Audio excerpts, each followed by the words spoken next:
హల్లెలూయా. దేవునికి మహిమ కలుగును గాక. దేవదేవుడు చూపిస్తున్న గొప్ప కృపను బట్టి వందనాలు స్తోత్రాలు చెల్లిద్దాం. ఎన్ని కార్యాలతో, ఎన్ని విషయాలతో, ఎన్ని అద్భుతాలతో మనకు జీవితాన్ని కట్టడానికి ఆయన చేస్తున్న గొప్ప ఆధిక్యత కదా. 18వ అధ్యాయం కీర్తనలు 31వ వచనం చూద్దాం. యెహోవా తప్ప దేవుడేడి, మన దేవుడు తప్ప ఆశ్రయ దుర్గమేది. నాకు బలము ధరింపజేయవాడు ఆయనే, నన్ను యథార్థ మార్గంలో నడిపించేవాడు ఆయనే. ఆయన నా కాళ్ళు జింక కాళ్ళ వలె చేయుచున్నాడు, ఎత్తైన స్థలముల మీద నన్ను నిలుపుచున్నాడు. నా చేతులకు యుద్ధము చేయు నేర్పువాడు ఆయనే.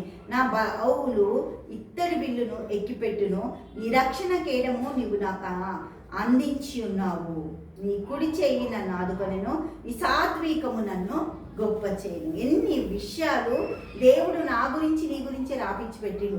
నీకు నా కోసమే ఇవన్నీ కూడా ప్రకటన చేస్తుంది. ఏమంటుడు 36లో, నా పాదములు చోటు విశాలపరిచితివి, నా చీలమండలం వెలకలేదు. కష్టంలో బాధలో పరిగెత్తినప్పుడు కూడా నన్ను కరెక్ట్ మార్గంలో నడిపించాను, సరి అయిన మార్గం గుండా తీసుకుపోయినావు. నాకేం కావాలో అది ఇచ్చినావు, ఏం చేయాలో అది చేస్తున్నావు. దేవా, నువ్వు తప్ప ఆధారం లేదు, నువ్వు తప్ప నాకు ఆశ్రయ దుర్గం, నువ్వేది చెయ్యాలో ప్రభా నా జీవితానికి అది చేస్తున్నావు అని చెప్పి రక్షణ శృంగము నాకు అందించినావు. కేయడం బలమైన స్ట్రాంగ్ పిల్లర్గా నువ్వు నాకున్నావు. ఇంకా నేను దేని గురించి భయపడాలి, ఏ విషయంలో నేను ఆందోళన చెందాలి, అన్నీ నువ్వు నాకు సమకూర్చినావు కదా, అన్నీ నాకు ఇచ్చినావు కదా, నీ దీవెనలతో నన్ను నింపినావు కదా అని ఇక్కడ దేవుణ్ణి స్తుతిస్తూ గణపరుస్తూ నా పాదములకు స్థలము విచారు. ఒక్కొక్కసారి మనము అడిగేస్తాం, సగం అడిగే పడుతుంది, సగం అడుగు అట్లే ఉంటుంది, సరిపోదు ప్లేస్. కానీ దేవుడు ఇక్కడ ఏమంటాడంటే నీ పాదాలకు స్థలం విశాలపరుస్తున్నా. నువ్వు నడుస్తున్న ప్రతి చోటు కూడా ఏం చేస్తాడంట 37వ వచనం, నా శత్రువులను తరిమి పట్టుకొను,